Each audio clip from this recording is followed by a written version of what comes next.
જય સચિન. સાગર, મોરબી. મારાથી ટીવી બહુ જોવાઈ જાય છે, દરરોજ કલાક જોવાય છે. તેને ઓછું કરવા માટે કંઈ ઉપાય બતાવશો? કયા ધોરણમાં ભણે છે? 9માં. 9માં. તારે 8માના રિઝલ્ટ કરતાં 7માના રિઝલ્ટ કરતાં 8માનું સારું આવ્યું કે ઓછું આવ્યું? ઓછું. અને 8માં પછી 9માં સુધર્યું કે ઘટ્યું? ઘટ્યું. આ ટીવી જોવાથી શું થાય? આપણી ચિત્ત શક્તિઓ બધી ખલાસ થતી જાય.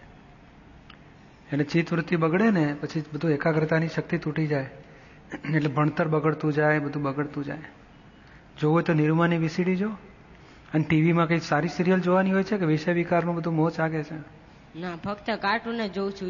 કાર્ટૂનમાં કંઈ જોવા જેવું હોય એ તો નાચ્યા નાચ કરે છોકરાઓ બધા બાબલાઓ માટે. અને કાર્ટૂનની આગળ પાછળ બધું બીજું ચેનલો બદલી નાખાતી હોય, ખબર છે? કઈક પિક્ચર જોવાઈ જાય. હા, કઈક પિક્ચર જોવાઈ જાય.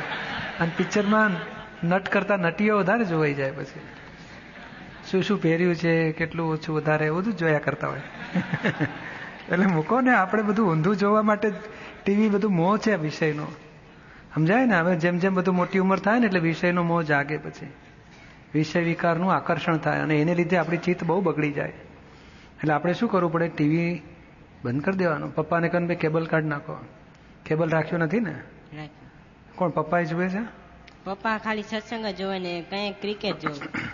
હા, પણ પછી આપણે ના જોવાય આ બધું. આ ઉંમરે જોવા માંડીશ ને તો વિષય વિકારમાં બહુ બગડી જશે મગજ પછી. હા, નક્કી કર તું. અને દાદા પાસે શક્તિ માગ અને ભણવામાં 10 મિનિટ હશે એની બદલે નિરૂમાની કેસેટ જો પપ્પાની સાથે બેસીને. અને બીજું બધું કપટ ખાવા દાવા કરીને જોવાનું બંધ કરી દે. એ બધું કરીને જોવાય નહીં. આપણે રાત્રે બધા સૂતા પછી આપણે જોયા કરે. કાર્ટૂન ફિલ્મ જ જોઉં છું, પછી ધીમેથી જોયે, પછી બીજું એટલે બધા ઊંઘી જાય એટલે બીજું પછી જોયે.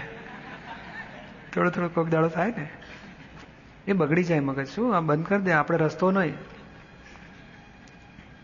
અને ઘરમાં ઝઘડો થાય છે એના પ્રતિક્રમણ કર બધા સાથે. હા, તો જ બધું ચોખ્ખું થાય.